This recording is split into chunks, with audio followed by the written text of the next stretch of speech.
ভক্তিযোগ স্বামী বিবেকানন্দ। স্বামীজি ভক্তিযোগে বিভিন্ন বিষয় নিয়ে আলোচনা করেছেন। আজকে আমাদের যে আলোচনার বিষয় সেটি হলো পরাভক্তি। ঠাকুর বলেছেন যে এই ভক্তিযোগটি হচ্ছে কলিযুগের সবথেকে শ্রেষ্ঠ উপায় ঈশ্বর লাভের। কারণ জ্ঞানযোগ, কর্মযোগ এগুলো তো আছেই, কিন্তু আমরা তো অন্নগত প্রাণ, আমরা অত তপস্যা বোধহয় করতে পারি না, আমাদের অত দৈহিক মানসিক ক্ষমতা নেই যেটা আগের যুগের মানুষের ছিল। সেই জন্য ঠাকুর খুব সহজ করে দিয়েছেন, ভক্তিযোগটাকে বলেছেন আশ্রয় করতে। নারদীয় ভক্তি সূত্রে মহর্ষি নারদ বলছেন যে স্বয়ং ফলরূপতা ইতি ব্রহ্মকুমার, অর্থাৎ ভক্তি নিজেই নিজের ফলস্বরূপ। স্বামীজি বলছেন সর্বপ্রকারের সাধনের উদ্দেশ্য আত্মশুদ্ধি, নাম সাধন, প্রতীক ও প্রতিমাদির উপাসনা ও অন্যান্য অনুষ্ঠান কেবল আত্মশুদ্ধির জন্য, এবং এই আত্মশুদ্ধির সহজ এবং সঠিক পন্থা কলি বা এই যুগে সেটি হলো ভক্তি। আমরা এখানে ভক্তরা একত্রিত হয়েছি, ঠাকুরের ভক্তি করি আমরা ঠাকুরের ভক্ত বলতে আমাদের ভালো লাগে। কিন্তু কিছু কিছু বিষয় যেগুলো স্বামীজি উল্লেখ করছেন, আমাদের ভক্তদের মধ্যে বোধহয় এই বৈশিষ্ট্যগুলো স্বামীজি দেখতে চাইছেন, তাই বলছেন শুদ্ধিকারক সমুদয় সাধনের মধ্যে ত্যাগই সর্বশ্রেষ্ঠ। ইহা ব্যতীত কেহ এই পরাভক্তির রাজ্যে প্রবেশই করতে পারে না। পরাভক্তি অর্থাৎ সম্পূর্ণ নিষ্কলুষ নিঃস্বার্থ ভক্তি। অর্থাৎ এই পরাভক্তি বলছেন যে পরাভক্তি এবং ব্রহ্মজ্ঞান সমান। আমরা জানি যে ভক্তি কর্ম এগুলো যে পথ, সেখানে দ্বৈতবাদের একটা স্থান রয়েছে। কি করে দ্বৈতবাদ? ভক্ত ভগবান, দাস প্রভু। সেখানে ভক্ত ঈশ্বরকে ভক্তি করবেন, তার সাধনা করবেন, তার তপস্যা করবেন, এটা হচ্ছে দ্বৈতবাদ। কিন্তু যখন সেই ভক্ত সাধনা করতে করতে ব্রহ্ম জ্ঞানের কাছে পৌঁছে যাবেন বা ব্রহ্ম জ্ঞান লাভ করবেন বলা যেতে পারে, সেই সময় কিন্তু ভক্ত ভগবানের আর কোনো পার্থক্য থাকে না। সেই বলছে না, একজন গুরু বলছেন যে ইয়েকে বলছেন, তার শিষ্যকে বলছেন যে তুই বাবা ব্রহ্মজ্ঞান লাভের আগে আমাকে আমার দক্ষিণাটা দিয়ে রাখ। কেন না, যে ব্রহ্মজ্ঞান হয়ে গেলে তো তুই আর আমি এক হয়ে যাব, তখন তার কে গুরু কে শিষ্য থাকবে না, তুই তখন তো আবার আমাকে গুরু দক্ষিণা দিবি না, তুই গুরু দক্ষিণাটা বাবা আগে দিয়ে রাখ। এই ব্রহ্মজ্ঞান আর বলছেন এই ভক্তি, এই দুটো সমান। এতটা উচ্চ স্থানে স্বামীজি এই ভক্তিটাকে প্রতিষ্ঠা করছেন। এরপর বলছেন যে অনেকের পক্ষে ত্যাগ, ভক্তি করার আগে বলছেন ত্যাগ প্রয়োজন, কিন্তু অনেকের পক্ষে ত্যাগ অতি ভয়াবহ ব্যাপার। কিন্তু ত্যাগ ব্যতীত কোনরূপ আধ্যাত্মিক উন্নতি সম্ভব নয়। সকল যোগেই এইটি আবশ্যক। এই ত্যাগই ধর্মের সোপান, সমুদয় সাধনের অন্তরঙ্গ সাধন। ত্যাগকে প্রথম সোপান বলছেন ঈশ্বর লাভের জন্য বা ঈশ্বরের পথে আমরা অগ্রগতির জন্য। এখন প্রশ্ন হচ্ছে, ত্যাগ খুব বড় বিষয়, সবকিছু ত্যাগ করে বাবা জঙ্গলে গিয়ে কি সাধন ভজন করতে হবে? সে তো আমরা পারবো না। সব ছেড়ে ছুড়ে মাথায় সেই জটা হবে, হিমালয়ে বসে শীত গ্রীষ্মকে উপেক্ষা করে ধ্যান করব, জপ করব, জগতের সমস্ত কিছু থেকে নিজেকে গুটিয়ে নিয়ে ধ্যান করব। এই অবস্থায় পৌঁছানো খুব গুরুত্বপূর্ণ এবং খুবই কঠিন ব্যাপার। তাহলে কি এইভাবেই করতে হবে, না হলে ঈশ্বরকে পাওয়া যাবে না? স্বামীজি বলছেন না, এইটাকে ত্যাগ বলছেন না। ত্যাগ এটা নিশ্চয়ই, এটি অন্য ধরনের ত্যাগ। স্বামীজি ত্যাগ বলছেন যেটা, সেই ত্যাগটা হচ্ছে আমাদের রিপুগুলির ত্যাগ। আমাদের যে রিপু রয়েছে, বলতে ভালো লাগে হ্যাঁ আমি তো রিপু ত্যাগ করেছি। আমাদের মধ্যে ক্রোধ, কাম, বাসনা, লোভ, হিংসা মদ মাৎসর্য এগুলো রয়েছে রিপুর আকারে, এইগুলো ত্যাগ। প্রশ্ন আসতে পারে এগুলো কি সম্ভব ত্যাগ করা? এগুলো তো আমরা জন্ম থেকে নিয়ে এসেছি, কত কত জন্ম আমরা এসেছি, প্রায় 84 লক্ষ জনি পাহাড় করে মনুষ্য জন্ম লাভ করেছি। সেই সময়কার বাসনা, সেই সময়কার নানান রকমের কামনা, সেগুলো ত্যাগ করে এক মুহূর্তে ত্যাগ হয়ে গিয়ে আমি একদম ব্রহ্মের কাছাকাছি পৌঁছে যাব, এতটা সহজ? স্বামীজি বলছে অত কঠিন ভাবনার দরকার নেই, কোনো প্রশ্নই নেই, এতে একদিনে ত্যাগ হওয়া সম্ভব নয়। তাহলে উপায়? তাহলে উপায় হলো তুমি ধীরে ধীরে এই রিপুগুলোকে সংযত করার চেষ্টা করো। পূর্ব দিকে এগোলে পশ্চিম নিজে থেকে পেছনে সরে যায়। রিপুর সংযোগ কি করে সম্ভব? আমরা এই অডিও ভিজুয়াল, এই সাংঘাতিক রকমের নেটের জালের দুনিয়াতে রয়েছি।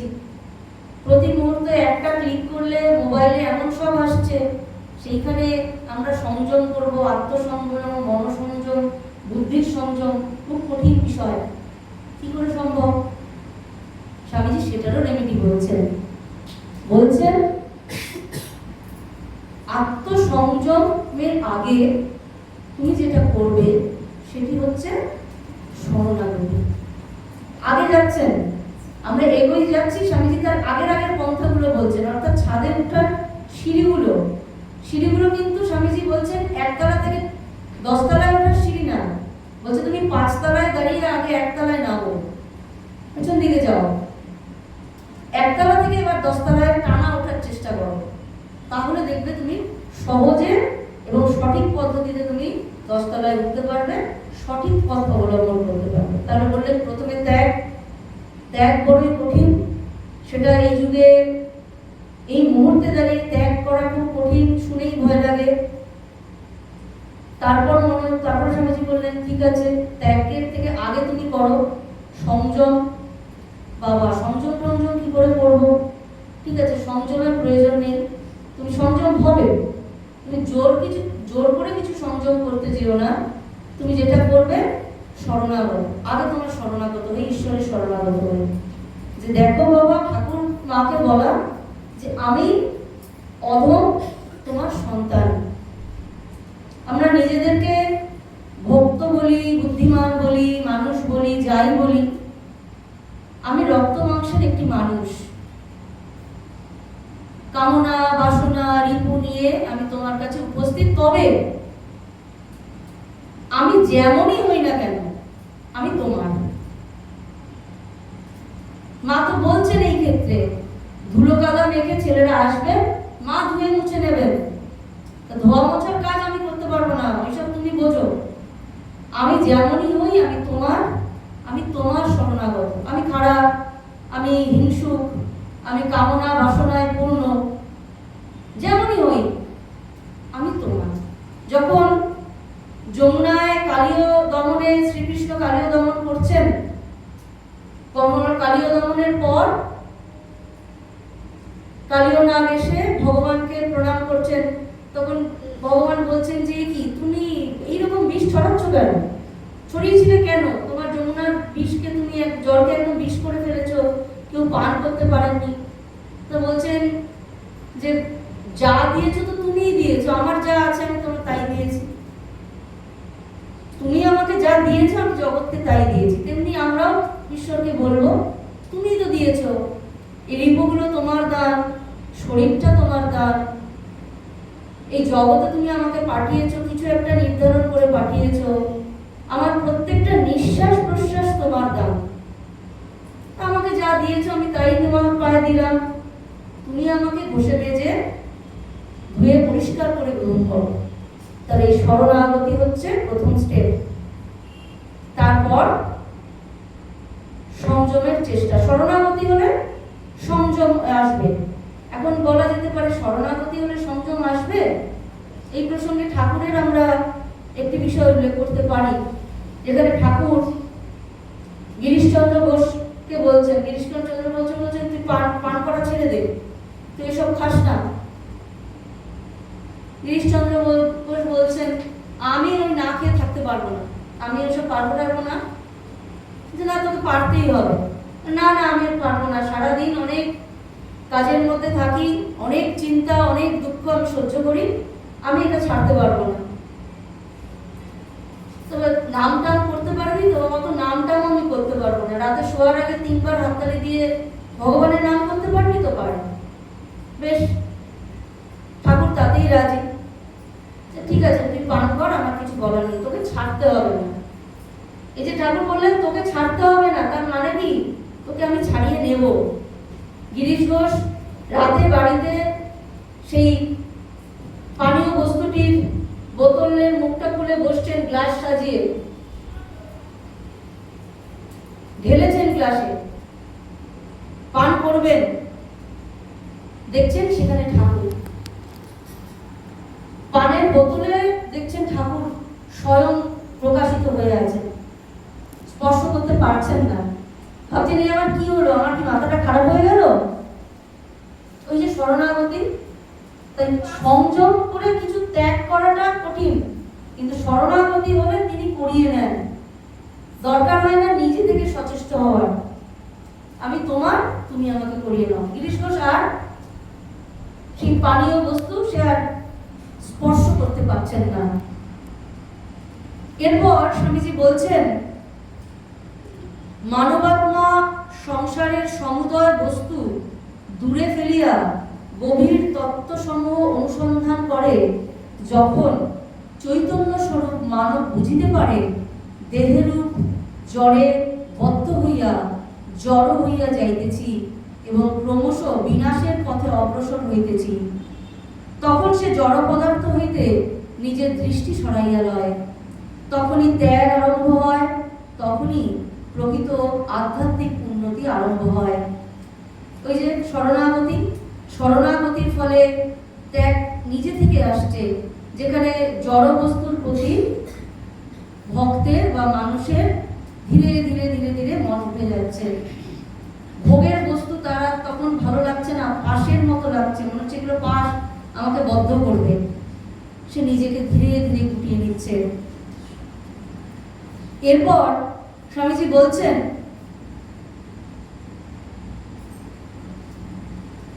কর্মযোগী সমুদয় কর্মফল ত্যাগ করেন। তিনি যে সকল কর্ম করেন তাহার ফলে তিনি আসক্ত হন না। তিনি ঐহিক ও পারত্রিক কোনো লাভের জন্য গ্রাহ্যান্বিত হন না। রাজযোগীর মতে সমুদয় প্রকৃতির লক্ষ্য পুরুষ বা আত্মাকে বিচিত্র সুখ দুঃখ ভোগ করানো। ইহার ফলে আত্মা বুঝিতে পারেন প্রকৃতি হইতে তিনি নিত্য স্বতন্ত্র বা পৃথক। কর্মযোগীর কথা স্বামীজি বলছেন যে তিনি যে কর্ম করেন তা সম্পূর্ণ নিঃস্বার্থপর, তার জন্য তার সে কোনো ফলের আশা করে না। আর যিনি রাজযোগী তিনি ধীরে ধীরে ভোগের মধ্যে থাকেন, কিন্তু ধীরে ধীরে ভোগটি যে তার জন্য নয়, সে যে প্রকৃত সেই শরীর নয়, এটি বোঝানোর, নিজেকে বোঝানোর চেষ্টা করেন এবং নেতি নেতি নেতি করে এগিয়ে চলেন। যিনি কর্মযোগী তিনি জগতের কাজ করেন শিবজ্ঞানে, জীবসেবা এই ভাব নিয়ে করেন। তাই তার প্রতিদানের কোনো ইচ্ছা থাকে না, প্রতিদান সে পাবে কোনো ইচ্ছা থাকে না, ফলের কোনো ইচ্ছা থাকে না, ফল লাভের কোনো ইচ্ছা থাকে না। কিন্তু যিনি রাজযোগী তিনি কর্ম থেকে বিরত রাখেন নিজেকে। এবং কেন রাখেন? কারণ তার মনে হয় যে জগৎ শুধুমাত্র ভ্রান্ত জড়বস্তু, এই জগৎ মিথ্যা, আকাশ বাতাস মিথ্যা, সম্পর্কগুলো মিথ্যা, এইগুলো, এই সব নেতি, এগুলো নেই। শুধু আছেন তিনি এক এবং একমাত্র ব্রহ্মস্বরূপ হয়ে তিনি বিরাজ করছেন সর্বত্র। এই হচ্ছে রাজযোগীর মত। তাই তিনি নেতি নেতি করে এগোন এবং একটা সময় তিনি বৈরাগ্য লাভ করেন, অর্থাৎ তার মধ্যে ত্যাগ ধীরে ধীরে এসে যায় এবং সেটি গ্রথিত হয়ে যায় বলা যেতে পারে। এরপর তার মধ্যে আসে বিচার, কারণ এই বিচার ওই নেতি নেতি করছে তো, এটি ক্ষণস্থায়ী, এটি চিরস্থায়ী নয়, এটি নেতি, এটি নয়, এটা মিথ্যা, এটিও মিথ্যা, ওটিও মিথ্যা, এই করে রাজযোগী তার জ্ঞানের স্তরের একেবারে সুউচ্চে পৌঁছায় এবং এইটাও ব্রহ্মজ্ঞান লাভ করার একটা পথ স্বামীজি বলছেন।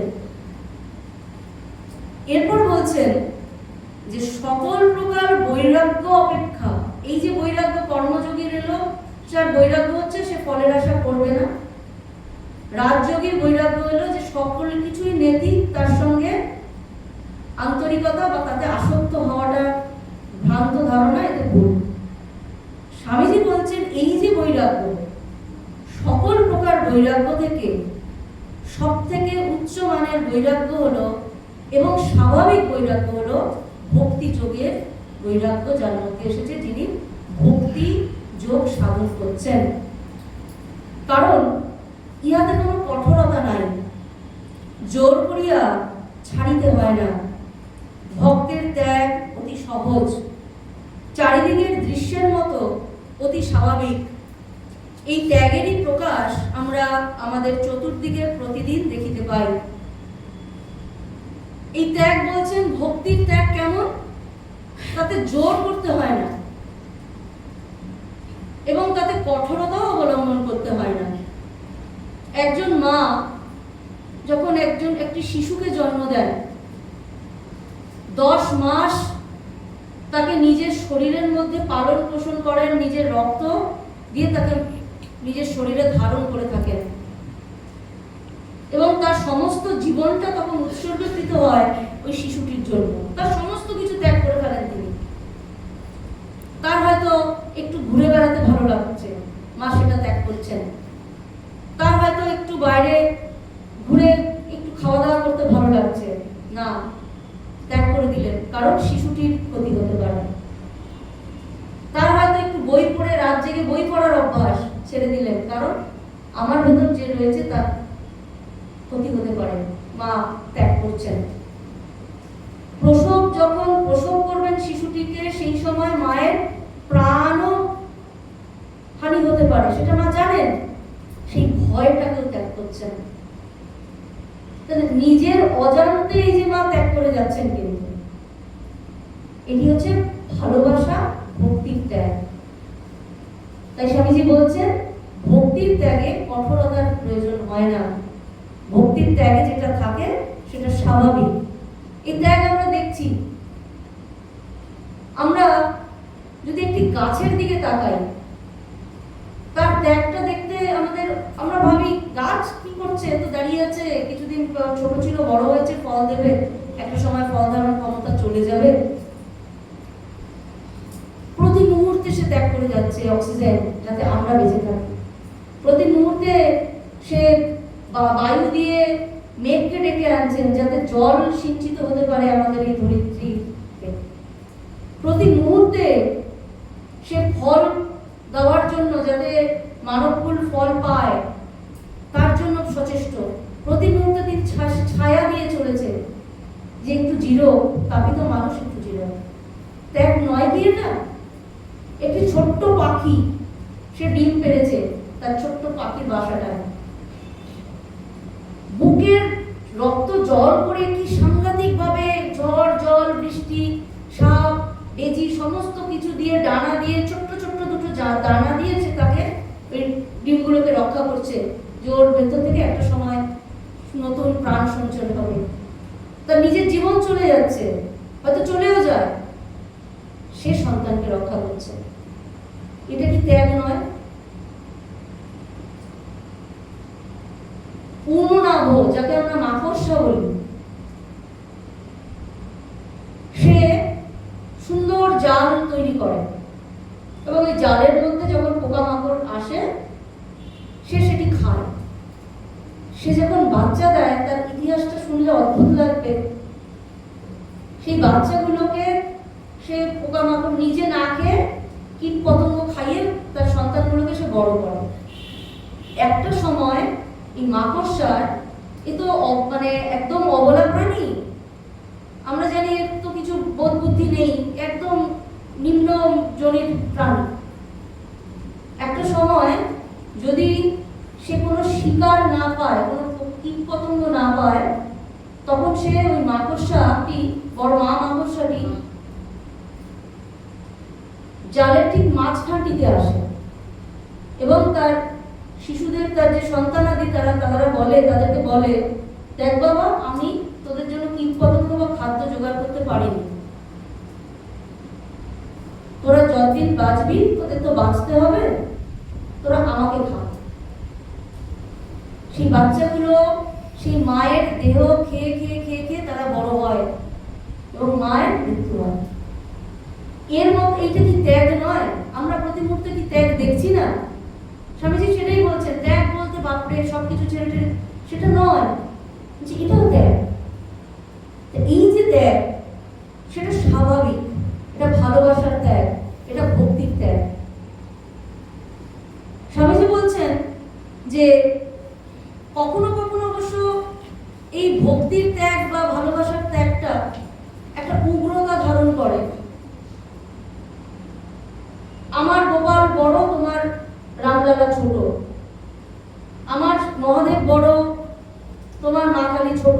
এই যে এইটা একটা এক ধরনের ত্যাগ, এবং এই ত্যাগটা কিরকম, একটা একটা অদ্ভুত রকমের কি বলবো, বিভেদ সূচক মানসিকতা। এই ত্যাগটা একসময় এদিকে যায়। স্বামীজি বলছেন এই ত্যাগের এরকম পরিণতি হতে পারে, যাকে আমি যেই, আমার যিনি প্রাণনাথ, আমার যিনি আরাধ্য বা আরাধ্যা, তাকে সেবা করতে করতে একটা সময় কি হয়, আমাদের মধ্যে একটা গোড়ামি আসে। আমি হয়তো বহুদিন ধরে গোপালের পূজা করছি, সেবা করছি, বহুদিন ধরে রামলালার পূজা করছি বা সেবা করছি, বা মা কালী বা মহাদেবের বা শ্রীরামকৃষ্ণদেবের, আমারটাই বড়, এবং তার জন্য জগতের সকলের সঙ্গে ঝগড়া করে, তাদের সঙ্গে সম্পর্ক ত্যাগ করে, বিরূপ মানবিক মানসিকতা একটা তৈরি করে, তাদের থেকে দূরে গিয়ে, হ্যাঁ, এমনকি ছেলে মেয়েকেও তার জন্য অনেকে দূরে করে দেয়। এটাও একটা ত্যাগের নমুনা। কিন্তু বলছেন একটা ত্যাগ হলেও এই বিরূপতাটা বা এই ধরনের ত্যাগটা একটা জোরের সৃষ্টি করে ঠিকই, কিন্তু এই ত্যাগটা ভক্তির ত্যাগ হতে পারে না। তারপর বলছেন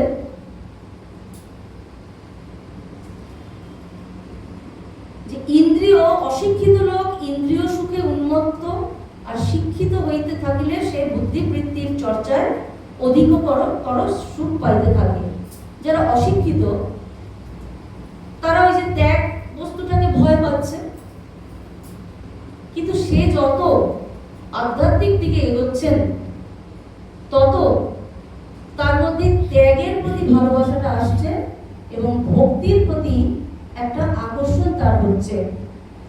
এই শিক্ষিতের কথা বলতে গিয়ে স্বামীজি বলছেন যে এই শিক্ষিতটা কিন্তু ওই সার্টিফিকেটের বা একাডেমিক সার্টিফিকেট বা একাডেমিক রেজাল্টের শিক্ষার কথা স্বামীজি বলছেন না।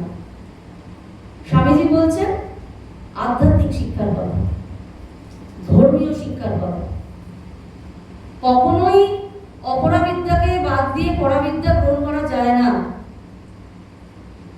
কারণ বর্তমানের যুগে অপরাবিদ্যা পরাবিদ্যা দুটোরই প্রয়োজন আছে, যেমনি পরা ভক্তির প্রয়োজন আছে। স্বামীজি বলছেন এই শিক্ষা হচ্ছে সেই শিক্ষা যে শিক্ষায় মানুষের ভেদাভেদ দূর হয় এবং ইন্দ্রিয় সুখটাকে একেবারে নিম্নবর্গীয় সুখ বলে ত্যাগ করে ঈশ্বরের নাম কীর্তন, ঈশ্বরের অনুধ্যানের রুচি, এইটাকে বলছেন উনি শিক্ষা। এই যে মানুষটা অশিক্ষিত ছিল, সেই মানুষটা এক মুহূর্তে ধীরে ধীরে তো পরিবর্তন হলো, সে ত্যাগ করলো। কি ত্যাগ করছে? ইন্দ্রিয় সুখটা ত্যাগ হচ্ছে, তার অজান্তে হচ্ছে, কিন্তু সে ত্যাগ করছে এবং সে ভক্তির দিকে এগোচ্ছে। এরপর বলছেন যে কুকুর ব্যাঘ্র খাদ্য পাইলে যেরূপ স্ফূর্তির সহিত ভোজন করিতে থাকে, কোনো মানুষের পক্ষে সেরূপ করা সম্ভব নয়। আবার মানুষ বুদ্ধি বলে নানা বিষয় জানিয়া ও নানা কার্য সম্পাদন করিয়া যে সুখ অনুভব করে, কুকুর তাহা পারে না। প্রথমে ইন্দ্রিয় হইতে সুখানুভূতি হইতে থাকে, কিন্তু যখনই কোনো প্রাণী জীবনের উচ্চ স্তরে উন্নীত হয়, তখনই এই নিম্ন জাতীয় সুখের মূল তাহার কাছে কমিয়া যায়। মনুষ্য সমাজে দেখা যায়, মানুষ যতই পশুর তুল্য হয়, সে ততই তীব্রভাবে ইন্দ্রিয় সুখ অনুভব করে, আর যতই তাহার শিক্ষাদীর উন্নতি হয়, ততই বুদ্ধিবৃত্তির পরিচালনা এবং সূক্ষ্ম সূক্ষ্ম বিষয়ে তাহার সুখ অনুভূতি হয়। এইরূপে মানুষ যখন বুদ্ধি বা মনোবৃত্তির অতীত ভূমিতে আহরণ করে, তখন যে আধ্যাত্মিক ও দিব্য অনুভূতির ভূমিতে আহরণ করে, তখন সে এমন এক আনন্দের অবস্থা লাভ করে, যাহার তুলনা ইন্দ্রিয় সুখের সঙ্গে কখনোই হতে পারে না, এবং ইন্দ্রিয় সুখটি তার কাছ থেকে একেবারে সে ত্যাগ করে ফেলে। এইরূপ হওয়া খুবই স্বাভাবিক। যখন চন্দ্র উজ্জ্বলভাবে শোভা পায়, তখন তারাগণ নিষ্প্রভ হইয়া যায়, আবার সূর্য উদিত হইলে চন্দ্র নিষ্প্রভ হয়। ভক্তির জন্য যে বৈরাগ্যের প্রয়োজন, তাহা কোনো কিছুকে নষ্ট করিয়া পাইতে হয় না। যেমন কোনো ক্রমবর্ধমান আলোকের নিকট অল্পোজ্জ্বল আলো স্বভাবতই ক্রমশ নিষ্প্রভ হইতে থাকে, শেষে একেবারে অন্তরিত হয়। এইরূপ ভক্ত প্রেম উন্মত্ততায় ইন্দ্রবৃত্তি ও বুদ্ধিবৃত্তি জনিত সুখ সমূহ স্বভাবতই নিষ্প্রভ হয়ে পড়ে। অর্থাৎ স্বামীজি এখানে বলতে চাইছেন যে এই যে ত্যাগ, পরাভক্তি, উনি কিন্তু সুন্দর সম্পূর্ণটা আমাদের বললেন। প্রথমে তার কাছে তুমি শরণাগত হও, যে তোমার পথে যেন আমি চলতে পারি, আমার যেন স্খলন না হয়। যদি স্খলন হয় তুমি বুঝবে, আর যদি উন্নতি হয় সেটাও তোমার, কিন্তু তুমি হাতটা ধরে নিয়ে চলো। তারপর স্বামীজি বলছেন, তিনি যখন হাত ধরে আছেন, তখন তোমার আত্মসংযম করা অনেক সহজ। তাহলে প্রথমে শরণাগত, তারপর আত্মসংযম তুমি করতে পারবে, কারণ তিনি তোমাকে আত্মসংযম করার শক্তি দিচ্ছেন। তারপর বলছেন, এইবার তুমি ত্যাগ করতে শুরু করো। কিভাবে ত্যাগ করবে সেটাও তোমাকে জোর করে করতে হবে না, তুমি ঈশ্বরকে ধরো। আগে যদি তুমি দিনের 1 ঘন্টা ঈশ্বরের জন্য দিতে, তাহলে তুমি 1.5 ঘন্টা দাও, 2 ঘন্টা দাও, 3 ঘন্টা দাও। তার মানে কি সমস্ত কিছু ছেড়ে তার সামনে বসে থাকতে হবে না। স্মরণে মননে তুমি তাকে চিন্তা করো, তার সঙ্গে বাস করো, তাহলেই তোমার ত্যাগ নিজে থেকে হবে। আর এই ত্যাগ যখন হবে, তখন তোমার মধ্যে বৈরাগ্যের সম্পূর্ণ প্রকাশ হবে। আর এই বৈরাগ্য তোমাকে ধীরে ধীরে পরাভক্তির দিকে নিয়ে যাবে। এই পরাভক্তির ক্ষেত্রে স্বামীজি আবার বলছেন যে পরাভক্তির ক্ষেত্রে এইগুলোর সঙ্গে সঙ্গে যেগুলো আরো প্রয়োজন, সেগুলো আমাদের আছেই। বিবেক চূড়ামণিতে যে উল্লেখ রয়েছে, মনুষ্যত্ব, মুমুক্ষুত্ব আর মহাপুরুষ সংস্রয়। এই মহাপুরুষ সংস্রয়, মুমুক্ষুত্ব এবং মনুষ্যত্ব। মনুষ্যত্ব আমরা আমাদের মানুষ জন্ম দিয়েছেন ঈশ্বর কৃপা করে। কত জন্ম পার করে আমরা এই মনুষ্য জন্ম পেয়েছি আমরা জানি না। নিজেদের তো কোনো কৃতিত্ব পাইনি, তিনি দয়া করে দিয়েছেন, তাই পেয়েছি। মুমুক্ষুত্ব অর্থাৎ মুক্তি লাভের, মুক্তি পাওয়ার তীব্র ইচ্ছা, সেটা তিনি দিয়েছেন। তাই আমরা এখানে একসাথে বসে আছি, তাই আমরা ঠাকুরমা স্বামীজিকে একটু ভালোবাসার চেষ্টা করছি। ভালোবেসে উঠতে পারিনি পুরোপুরি, জানি না। আর মহাপুরুষ সংসর্গ, এই মহাপুরুষ সংসর্গ আমরা প্রায় প্রত্যেকেই, আমাদের গুরুকরণ প্রত্যেকেরই প্রায় হয়েছে, এবং আমরা বহু মহাপুরুষ মহারাজ মাতাজিদের সান্নিধ্য আমরা পাই, তাদের মুখাশ্রিত অমৃত আমরা পান করি, তাদের প্রদর্শিত পথ আমরা অবলম্বন করি। আমরা ধর্মমন্ত্রগুলো অনুসরণ করার চেষ্টা করি, পাঠ করার যেমন চেষ্টা করি, তার সঙ্গে অনুসরণ করার চেষ্টা করি। এটি হচ্ছে মহাপুরুষ সংসর্গ। এই তিনটে স্বামীজি বলছেন, এই তিনটে কিন্তু মোটামুটি আমরা পাই না এমন নয়, পাচ্ছি। আমরা অনেক সময় বলি কোথায় আর পাচ্ছি, কোথায় আর মুমুক্ষুত্ব আসছে। এই যে মুমুক্ষুত্ব আসছে, না, এটাই বা বলি কেন? আমরা তো ঠাকুর মায়ের কথা শুনতে ভালো লাগছে, একটু আধটু বসছি তো, এই যে ছোট্ট মেয়েটিও বসে আছে, কিছু একটু ভালো লাগছে নিশ্চয়ই, তাই বসে আছে, এমনি এমনি তো বসে নেই। আমরা তো ঈশ্বরের সন্তান, মুখ সত্য তো থাকবে, তিনি দিয়ে দিয়েছেন, আমাদের অজান্তেই আছে, আর মহাপুরুষ সংসর্গ আমরা পাচ্ছি। তাই পরাভক্তির দিকে এগোতে স্বামীজি বলছেন আমরা পারবো, তিনি আশাবাদী আমাদের নিয়ে, যে পরাভক্তি আমরা লাভ করবই। এরপর স্বামীজি একেবারে শেষে গিয়ে বলছেন, ঈশ্বর প্রেমের ক্রমশ বর্ধিত হইয়া এমন এক ভাব ধারণ করে যাহাকে পরাভক্তি বলে।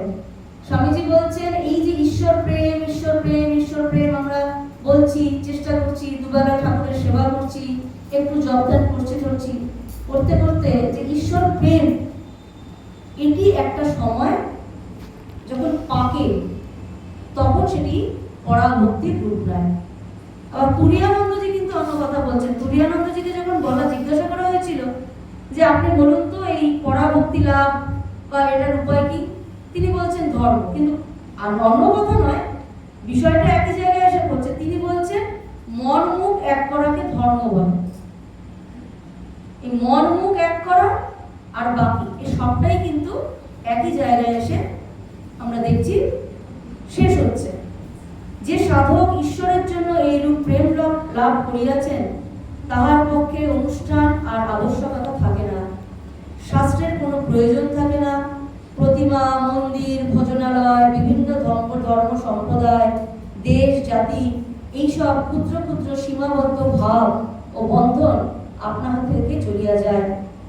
কিছুই আর তাহাকে বাঁধিতে পারে না, কিছুই আর তাহার স্বাধীনতা নষ্ট করতে পারে না। ভগবত কৃপার এই রূপে আত্মার বন্ধন অর্থাৎ তাহার স্বরূপ প্রকাশের ভিন্ন স্বরূপ সঙ্গ অপসারিত করিয়া দেয়, তখন ইহা মুক্ত হইয়া যায়।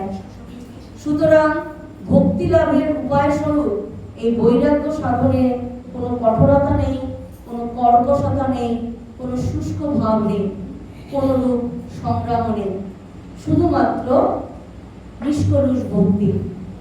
ভক্তকে তাহার হৃদয়ে কোনো ভাবই দমন করতে হয় না, চাপিয়া রাখিতেও হয় না, তাহাকে বরং সেই সকল ভাব প্রবল করিয়া ভগবানের দিকে চালিত করতে হয়।